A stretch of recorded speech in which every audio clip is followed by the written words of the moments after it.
కానీ ఇప్పుడు మనం ఎలా బతుకుతాం, మన కడుపు ఎలా నిండుతుంది అని అడుగుతాడు. అప్పుడు ఆ తల్లి కొడుకును చూస్తూ చెప్తుంది, పేదరికంలో ఉన్న ఇంట్లో వారికి ఎవరు కూడా సహాయం చేయడానికి ముందుకు రారు, కేవలం ఆ భగవంతుడు తప్ప ఎవరు సహాయం చేయరు అని చెప్తుంది. దాంతో ఆ కుమారుడు చెప్తాడమ్మా, అలా అనుకోవద్దు, నేను ఇప్పుడే యమధర్మరాజు వద్దకు వెళ్తాను. అక్కడికి వెళ్ళి మన పేదరికం చూసి అయినా సరే మన తండ్రిని మనకు అప్పగించమని నేను వేడుకుంటాను అని చెప్తాడు. ఆ మాటలు విన్న తల్లి వద్దు నాయనా అని నివారిస్తుంది. అలా వెళ్ళడం మనకు సాధ్యం కాదు అని కూడా చెప్తుంది. కానీ తన తల్లి మాటలు వినిపించుకోడు ఆ కొడుకు. ఒకరోజు పెద్ద మనిషి భార్య తన కుమారుడిని ఇంట్లో ఒంటరిగా వదిలేసి గ్రామంలో పని కోసం వెళ్తుంది. అప్పుడు ఆ పిల్లవాడు తన తండ్రిని తీసుకొచ్చేందుకు తల్లికి తెలియకుండా మీ యమధర్మరాజు వద్దకు వెళ్ళాలని నిర్ణయించుకుంటాడు. అలా అతడు నడవడం ప్రారంభిస్తాడు. కొంతసేపు నడిచిన తర్వాత అతనికి ఆకలి వేస్తుంది. దాంతో పెద్ద మామిడి చెట్టు కింద కూర్చుంటాడు.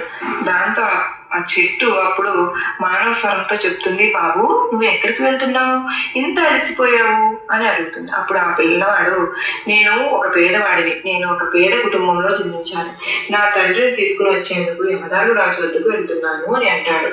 అప్పుడు అదంతా విని ఆ చెట్టు ఇలా చెప్తుంది, బాబు నేను ఇక్కడ ఎన్నో ఏళ్ళుగా నిలబడి ఉన్నాను, కానీ నాకు ఒక్క ఆకు కూడా నేలపై పడడం లేదు, నా కొమ్మలు ఎప్పుడు ఎండిపోవు, నా గత జన్మ పాపం ఏంటో యమధర్మరాజుని అడిగిన ఆయన ఇంకా ఎన్నాళ్ళు నేను ఎలా నిలబడాల్సి వస్తుందో అని అడుగు అని అంటుంది. అప్పుడు ఆ పిల్లవాడు చెప్తాడు, సరే అయితే ఖచ్చితంగా నేను యమధర్మరాజు గారి దగ్గరికి వెళ్ళినప్పుడు ఆ విషయమై అడుగుతాను అని చెప్తాడు. ఆ తర్వాత ఆ పిల్లవాడు అలా చెప్పి ముందుకు నడవడం ప్రారంభించాడు. కొంత దూరం వెళ్ళిన తర్వాత ఒక పెద్ద పాము దారిలో అతనికి కనిపిస్తుంది.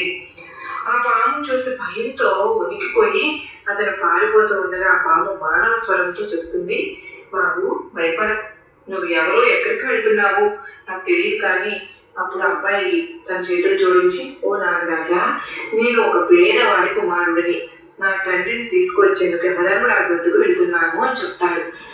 అప్పుడు విన్న ఆ పాము చెప్తుంది, బాబు యమధర్మరాజు వద్దకు వెళ్ళినప్పుడు నా కోసం ఒక ప్రశ్న అడుగుతావా, నేను చాలా ఏళ్ళుగా ఇక్కడే ఉన్నాను కానీ కదలలేకపోతున్నాను, నా శరీరంలో ప్రాణం ఉన్నా నేను కదలలేను, నా గత జన్మ పాపం ఏంటో నువ్వు దయచేసి ఆ యమధర్మరాజుని అడిగి తెలుసుకుంటావా అని అడుగుతుంది.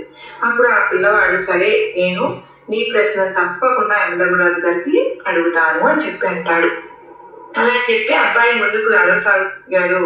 అలా వెళ్తూ వెళ్తూ దారి మధ్యలో ఒక రైతును కలుస్తాడు. రైతు అడుగుతాడు, బాబు నువ్వు ఎక్కడికి వెళ్తున్నావు, చాలా మృదువుగా సున్నితంగా కనిపిస్తున్నావు,